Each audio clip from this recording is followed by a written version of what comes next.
Welcome to the SuperPower Success Podcast. At Keystone, we believe exceptional organizations don't just happen.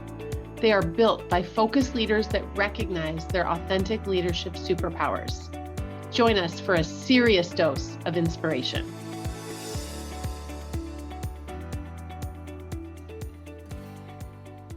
Welcome to the SuperPower Success Podcast. I'm glad you are here. And we've got a treat for you today. So if anybody's in need of a little coaching, I'm going to get a little coaching and some tips, and I think you're going to get some too, because I've got Tami Enfield, who is a brand strategist. She is an authenticity coach. She just also happens to be my authenticity coach, who is helping me really share my message clearer, more succinctly, but truly authentically who I am. And so I thought she was a perfect guest to have on the podcast, just given the conversations that I'm having with leaders who are wanting to show up authentically, but also feeling constrained and maybe a little bit of imposter syndrome, Tami. I mean, not that you or I have ever dealt with that. When we try to show up authentically. So thank you for being here. Thank you for being part of this conversation, because I do think it's a really important one right now for leaders to hear. Yeah, thanks for having me. So I'd love, just like we always start, I'd love for you to just start with your success journey, right? What's and we always say the jungle gym that's kind of gotten you to this point in your career, and what are those kind of key milestones along the way? Yeah, thank you. Well, I've always been in marketing, PR, sales. Decided to take the leap and start my own in 2011, which was shortly after the birth of Instagram. So I tell everyone, like, I'm like, technically I'm older than Instagram when it comes to my business, and that makes me a bit of a dinosaur in the industry. And of course, I picked an industry that, changes every day because I was afraid to get bored. So Brand Yourself has evolved from we started out just posting. Actually, we started out creating Facebook for business pages. Yep.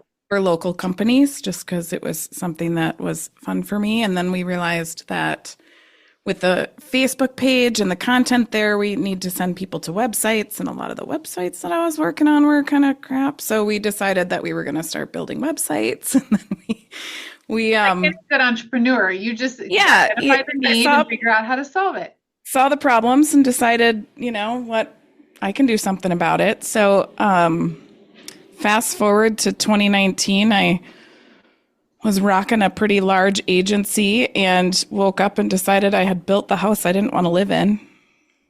Not for real. Like, we did also build a house in 2017. Love that one. But had a big agency, had some pretty big clients. And I just realized that I was no longer doing what I loved most. I was busy selling, and I was busy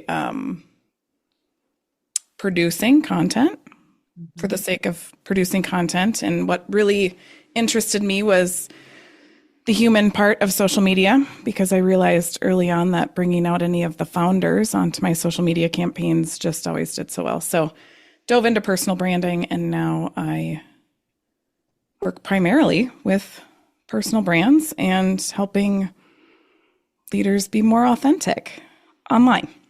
I love that story so much, and it's been needed, right? But I think you're at the right time of just leaders who don't know what to keep separate, what to put on there, right? Because we've all seen the examples of the people who put too much on. Like, I don't know everything, and I think a lot of us as leaders think that's where it's going to go if we do anything at all. And so it's finding where is that line at, and my guess is it's different for every personal brand that you work with. Is what they feel comfortable with, where they're at in their evolution of their brand. Well, and what they're here to solve. Right. If a personal brand is here to solve, help parents get through certain stages of parenting, well, then you're probably going to have to talk about being a parent. Right. Where some leaders are like, I don't want to show my kids on social media. Well, you don't have to show your kids on social media. You can keep your personal life personal. Right. But we need to share some personal stories. So of who you are. I love that.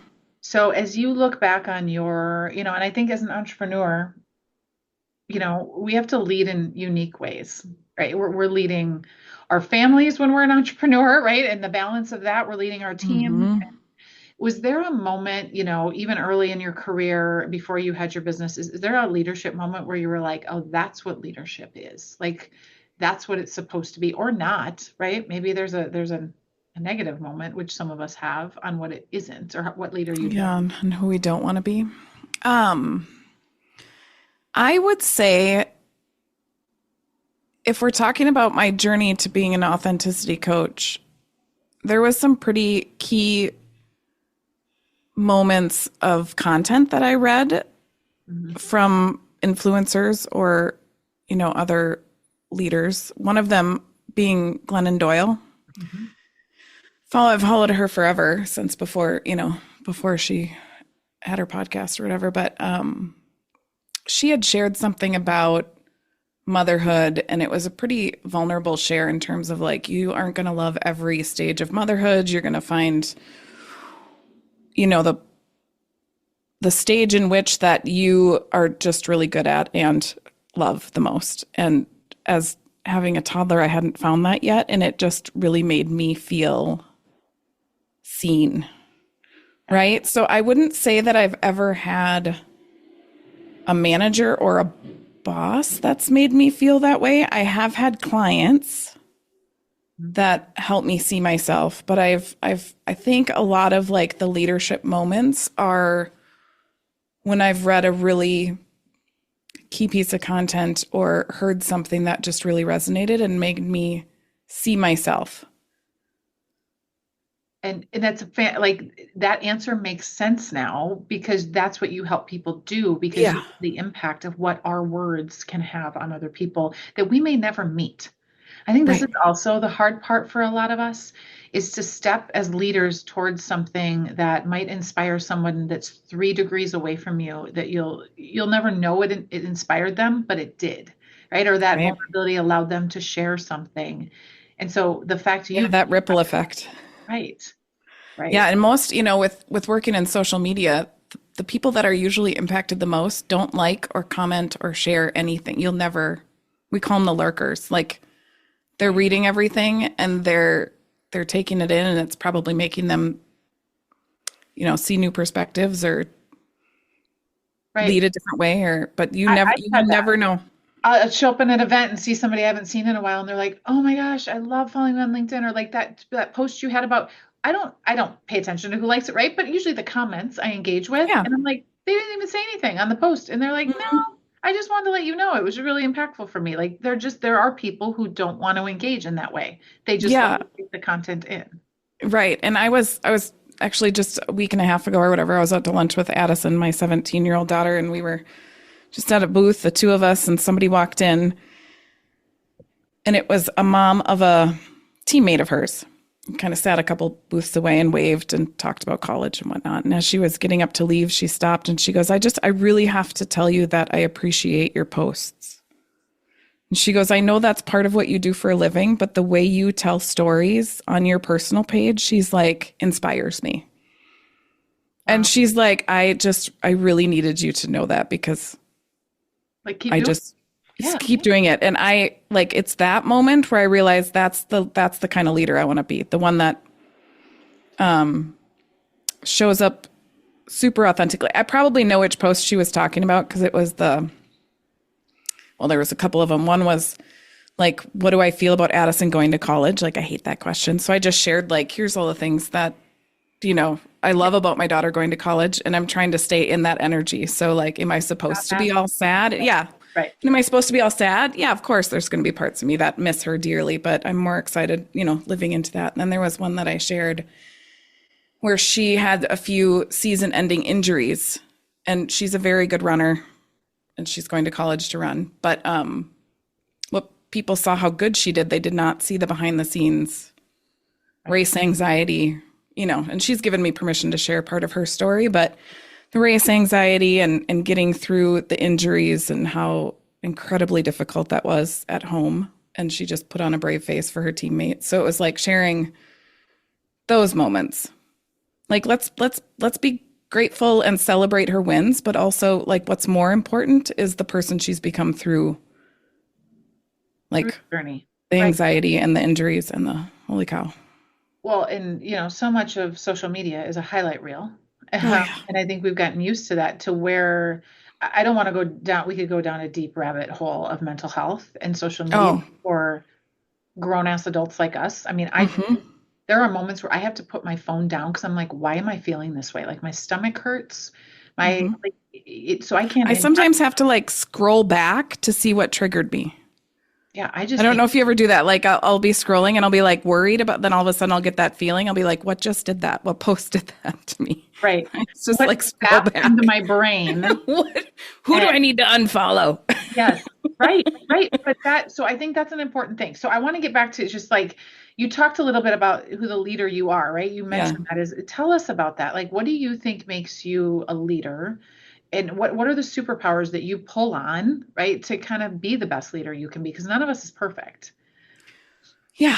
I think this is really a unique opportunity to like reflect on a leader I am versus who I want to be. I think I'm really great at holding space for people without judgment. Mhm. And that's one thing I've always like I'm a safe space to come and talk to. Um, Very little judgment because I have done a lot of my own work Mhm. in terms of like where the parts of myself that I'm not super proud of and ashamed of. And I know everybody has those. And I think allowing space for imperfection is probably where what I'm most proud of. And the, obviously the authenticity factor. People tell me often that I'm one of like how I show up online is how I show up anywhere. And that's probably one of the better compliments I've received recently. It's just like you are you, no matter where you show up. I love that. Um, do you feel, when we talk about just a business challenge right now, I think it's just a societal challenge to go a little bit into this mental health piece. Um, as a social media, influencer, someone who's out there helping other people be influencers, like how do you see this? What's guidance that you could give us either as leaders who are listening for ourselves or for those we love the most on Mm-hmm. how to navigate in this world and still be out there and be able to inspire, but not have it impact us mentally? Any advice? Yeah, I am of the camp that you can unfollow almost everybody in your feed if they're not sharing what you want to read. You don't have to unfriend them. There's a difference between unfriending and unfollowing. So But having you an can unfollow strategy. Yeah. yeah, like get rid of the people that make you feel icky when you're scrolling. Get rid of there maybe there's some brands or some ads that are, fear-based marketing and it's doesn't feel good. Like get rid of those first and foremost. I also think back to like what I'm to encourage people to do. I think we all need to take some personal responsibility for what we share, Hmm. right? And the more authentic we are and the more stories we tell and the more connected we are to our own content, we're going to feel better. And we're going to draw in people who feel the same way, and right, and Yeah. see more of that. Yeah. Yeah. Yeah. I just think like it builds so much confidence being able to put something out there and get feedback. I think one of the very first like vulnerable posts, if you will, that I did, it was on Mental Health Awareness Day, and I took a picture of my meds in my hand that I take for anxiety and depression and all the things. And I just was like, nobody would probably guess this about me, but I struggle with depression. Like I'm high functioning, I Mhm. probably don't, it surprised a lot of people, but the DMs that I got and the comments that I got was like, oh my God, thank you for sharing. Like me too, like Right. it just helped not only them feel seen, but me feel good about Right. something that most people are maybe a little ashamed of, Right. you It's kind know? of those dark, shadowy parts that we feel like we can't talk about. Yeah. And I don't think, the one thing I do tell my clients though is we cannot share from a wound.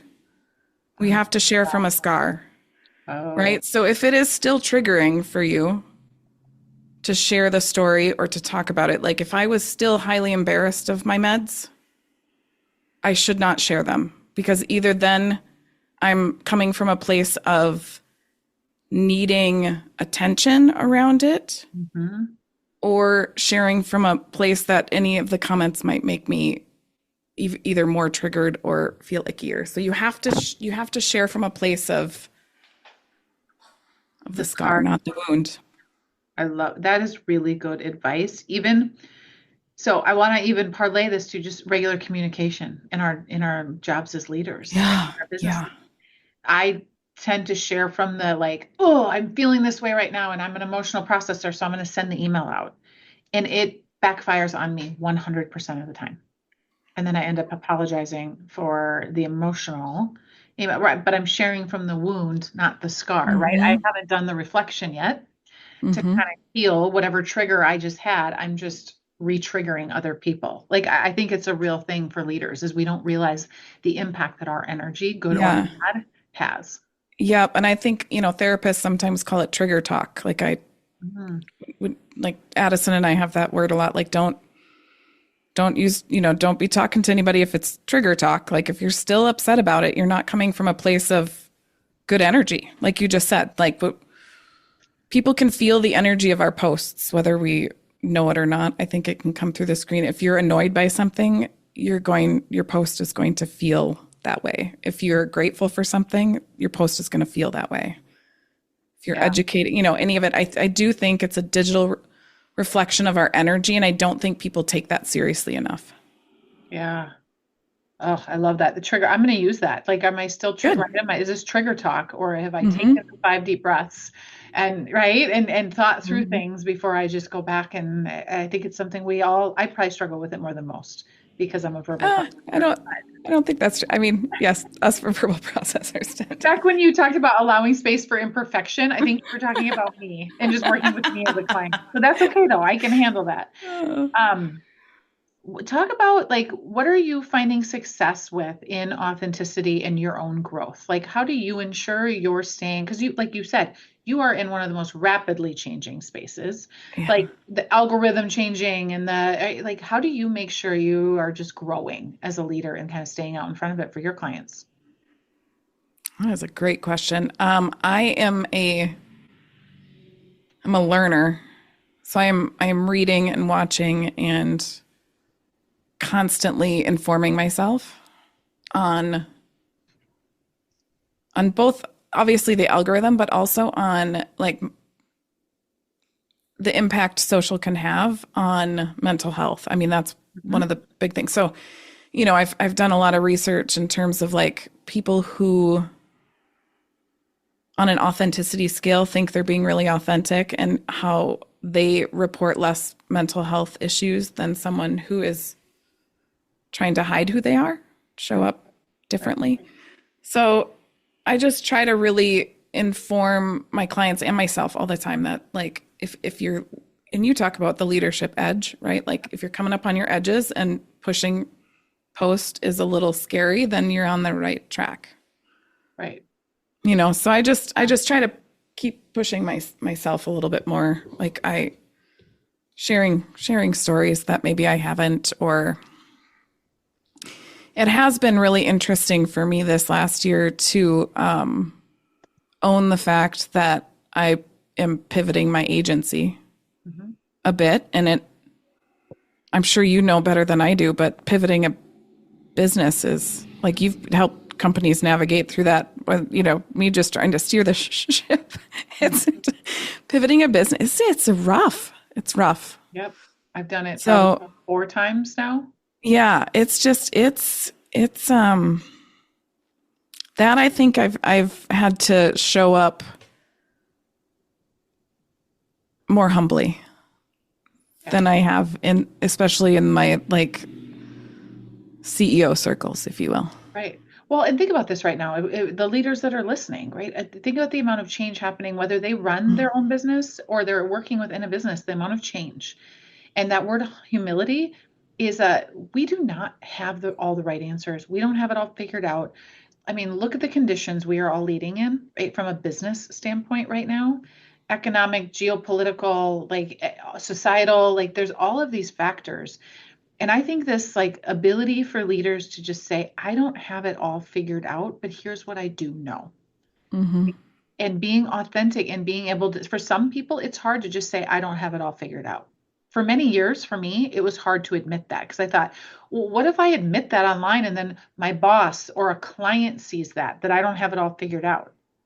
And then this morning, I just sat with the CEO of a very successful manufacturing company, female CEO, and she's telling me she doesn't have it all figured out. And I'm like, welcome to the club, right? Like none of Right. us do. Like in this environment, no one's led through this chaos that we're in No. now.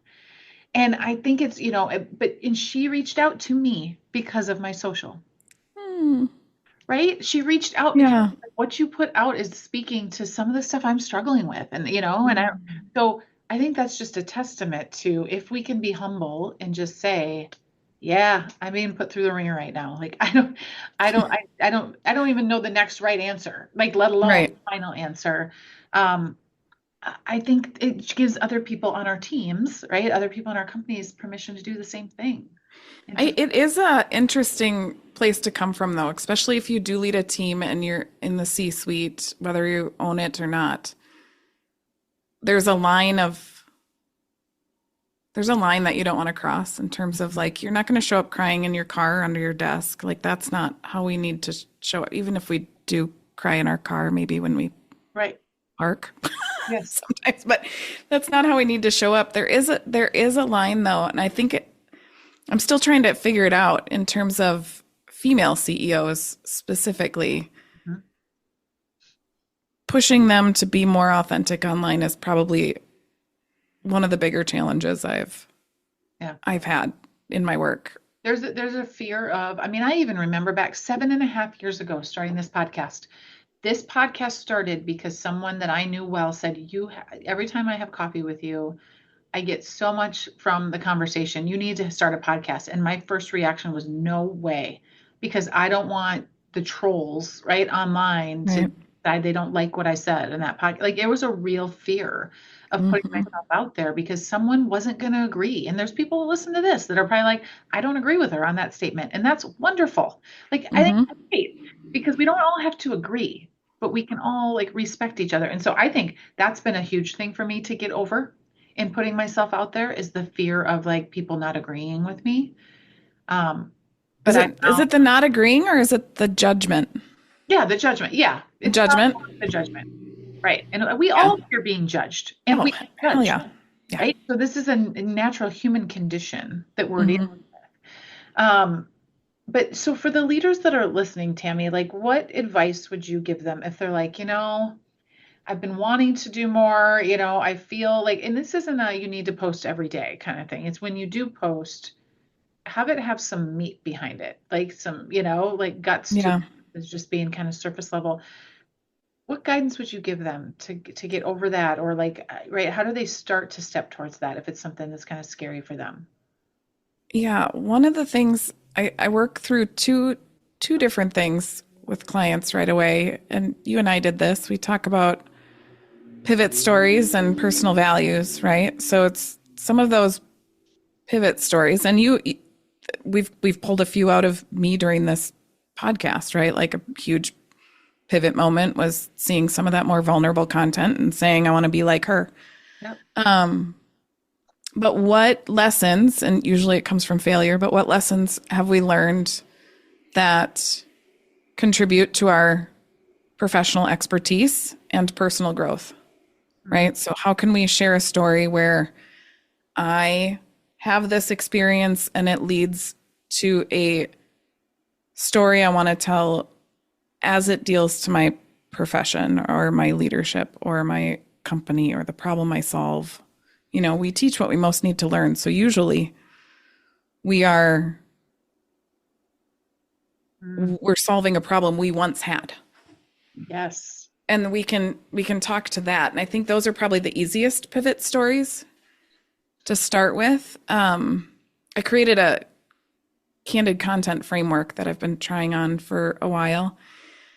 And the first portion of the CANDID content framework is customer focused. So are you connecting with your audience? Are you aligned either with your values or your content pillars? And are you narrative? So are you telling a story?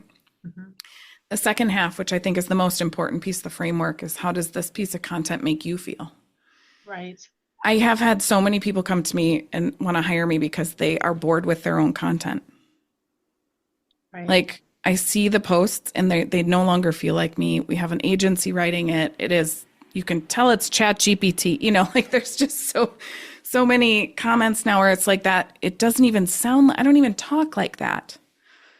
So I think you also can help someone where they haven't found their voice yet and they need someone to talk. Because what you do is like talk therapy for me, right? And talking through the stories and the examples that I'm like, oh yeah, actually that is a good story. And I didn't realize it because I'm so close to it. So I also think you help on the flip side where people haven't found their voice.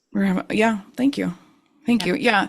I do think it's hard to see ourselves. I mean, that's why we all hire coaches and people who can help us see ourselves better and pull some of those stories out. But I think the piece that is the most important piece of any content you post would be how do you feel about it yourself as the creator? And what energy are you putting out into the world? I love it. I love it. So what's one tip that you would give the leaders that are listening? Where do they start? Do they start with one post? Do they start with a story inventory? Story inventory is a great idea. I usually encourage clients to go through their phone, look at pictures, maybe try to pull some pictures out that come up with a story that usually it's what problems they solve for their clients. It's easy for people to find stories around that before it gets too vulnerable. Like I also think there's like the more you do it, the easier it gets. Right. And it's just kind of like a ripple effect. So you have to start. Just post something. And you can maybe speak to this, but posting a picture of yourself with your content feels. Oh, I hate this. Not comfortable. Bring it up because I hate it. But those are the posts that do really well, aren't they, Jamie? Because people connect. I mean, they do want that connection. I think we put a lot of judgment on ourselves as leaders. Too much, yeah. Whether we have something brilliant to say or whether we're smart enough to have an opinion on this topic that's happening right now, and I think that's where I've also just stepped out. So I remember one of the first times where I was like, yeah, I can speak to this was the Great Resignation. When that all hit media, meaning news channels talking about it. And I did a couple of radio interviews and I was getting called and it was like, does my title say, generational expert or, no, but am I in businesses every day? And do I have learned experience that and I have a perspective on this, and it was a different perspective than what everybody else had. It was terrifying for me to be out there like that because I thought someone's going to say I don't have the credibility to talk about this. I don't have the, whatever it is. And then I survived that. And I was like, oh, like people appreciated my perspective and maybe it changed their perspective a little bit as they thought about it. And you start to see the ripple effect as we talked about earlier. And then you become a junkie for that, not for yourself, but you start to do it because you're like, I know somebody today needs to hear this because I'm dealing with it. And then I get the private messages that are like, you have no idea what I'm dealing with and that I needed to see that in my feed today. Like that's why you do it. And doesn't that help your mental health? Totally. Yeah. Like that's what I think is something that until we just like, what's your one piece of advice? Until we just do it, we're never going to be able to experience the mental health benefits for ourselves. Right. Because when you get that feedback and those comments, it just makes you more confident. It makes you happier. It makes you feel valued. It makes you feel your worth, right? Like all of those things we feel because of a piece of it is the authentic content. Yeah, it's the silver lining to some of the negativity we feel, right, around social media. It has a place if it's used right? If it's used right. If it's a weapon that's used for good. Okay, so I want to jump into kind of the bonus round of questions, some fun questions here to end us out. We talk a lot about energy, right? To lead well, you need to be well. What's something you do religiously to maintain your own energy and make sure you can show up the way you want to be showing up? Other than gallons of caffeine? Yes. Oh, oh, okay. That can be one. Coffee all day, every day. No. Alone time, like quiet alone time is huge. So in the mornings is usually when I can manufacture that for myself with young kids at home, or at night. I make sure to go to bed before everybody else and read, even if it's 10 minutes by myself. To let your brain start to disconnect and repair, essentially. Yep. I love that.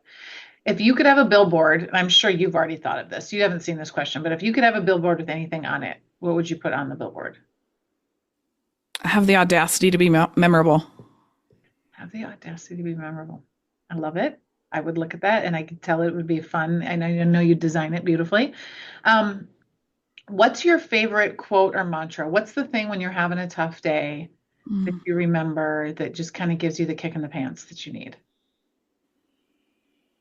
I don't know. I think different things come to me at different times. What's coming to me right now is one of the things my dad left me with was the power of choice. He made sure that I understood that I always have a choice. So I have a choice on how I react to something. I have a choice in how I, which direction I go. I have a choice in, that's one thing that can never be taken from me is choice. And I think that I live into that when I'm feeling like I don't have one, honestly. Yeah, which we do feel sometimes. Yep. It's taking that power back. People can't make that for us, right? We always have an option. I think that's a beautiful place to end the podcast today. Thank you for showing up. Yeah. Not surprised. Thank you for sharing authentically, like I knew you.